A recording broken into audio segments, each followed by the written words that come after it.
Mark, do you believe in God? No. Why don't you believe in God? You don't believe in his existence? God, I think, is an example for the human race. That's what I think God is. Okay, I'm going to try to change your mind on that. Okay. Okay, let's say take that building over there. How do you know that someone built that building? I think I'm going to rearrange my answer for the first question. I'm going to say I believe in God. I believe in God. Okay, so you believe in the afterlife? I believe in God, but afterlife, I don't have my Bible to show you what the afterlife is, or I don't know if you can prove to me what the afterlife is, or maybe you can talk to me about what afterlife. About God and just believing in God's existence, you know, we can look at that building. We know that somebody built that building, right? Because it's there, right? And if you look at the cars that go by, we can believe that somebody built the cars because they exist, right? They couldn't have just showed up out of nowhere, right? Correct. So the heavens declare the glory of God, and that the skies scream that he made them. This artwork that we see right here, nature, the skies, the ground, your body, your eyes, they all declare that there's a God. It's good that you believe in God. So do you think that God would be happy with you or angry? I don't think God really has feelings, to my understanding. I don't think he has feelings. And if he does have feelings, I know the Bible would be right here if I had it to prove that he does have feelings, but I don't have my Bible. It's okay, because God can be an angry God and a loving God, but he's also a just God. He has a standard that he wants us to live by, and he's so pure that nobody can approach him unless they're as pure as him. And the Bible says that there is none good, not one. So God has a standard. We're going to talk about. Do you have your Bible on you? I memorized verses. Now, do you think you would be going to heaven or hell? I believe that there's a certain anointed human race that actually lives in heaven and does go to heaven. What about you? I don't think I'm qualified as an anointed human being.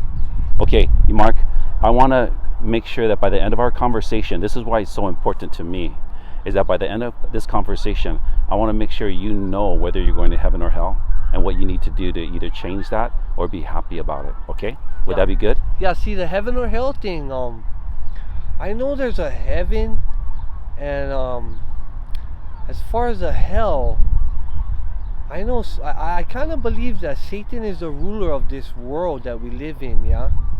And there was once upon a time where Satan was in God's life, and he was in God's world, and he did some wrong choices, and he ended up getting removed from the presence of God. Okay, and he good. got sent to the earth, and the earth was kind of like his domain, his area to rule.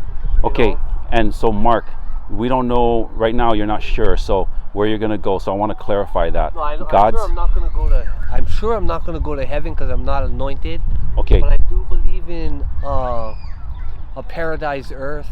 Okay, so I want to put you up to God's standard, and let's just clarify whether you would go to heaven or hell. All right, Mark, have you ever told a lie?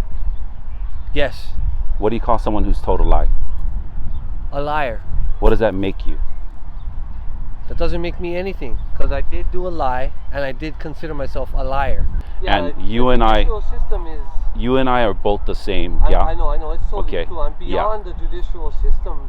It says in the Bible that man cannot lead man, but they do have laws out there, and you know what? God says to abide by those laws, justice, like you said. Yeah. Okay. Have you ever stolen anything? Have I ever stolen anything?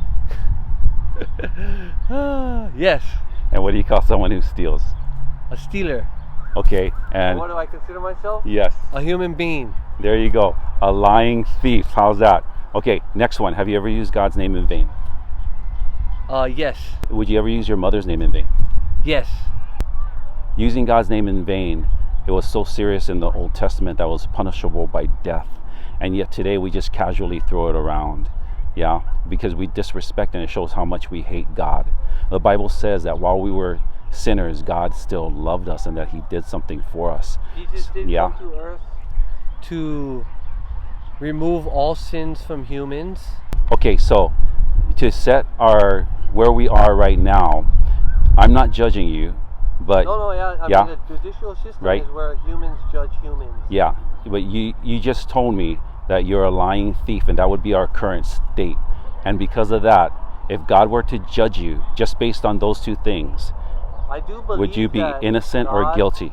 I do believe God has forgiveness in his life, and he does forgive human beings. That's why he sent his only begotten Son. Nice. John 3:16. So it states there, for God loved the world so much, he gave his only begotten Son, that whoever exercises faith in him shall receive everlasting life. Go back into the ground. They're going to put me in one casket and bury me. That's what they're going to do. Okay. Really, actually, or if they burn my body, they're going to put them in ashes. That's Okay. Physical form. All right. So Mark. Mentally, there's just an unconscious state of mind. You just shut your eyes, everything just turns black. Okay. You just close your eyes. It's not a painful feeling. It's not a harmful feeling. It's just an unconscious state of mind. Okay. All right. So if you walked into a judge and you had speeding tickets you had to pay, the judge could let you go if somebody paid your tickets for you. So let's say you walked in there, the judge can say, hey Mark, you're free to go. Somebody came in, they paid your fine. Well, it's the same way with God. God sent his only Son, and this is the good news. God sent his only Son while we hated him. He still made a way for us. Like you said, he sent his only Son to die on the cross for us. And so that we can stand before him and he can say, hey Mark, my son paid your fine for you. You're free to go. We sinned, Jesus paid the price. That's a replication of the system that God really has out there. That's what man did throughout the years. They just replicated, I think, what was inside of the Bible, and they made it realer, and then they used humans to really and truly get humans to walk that straight line. So, I'm going to end with this. I believe that I am God.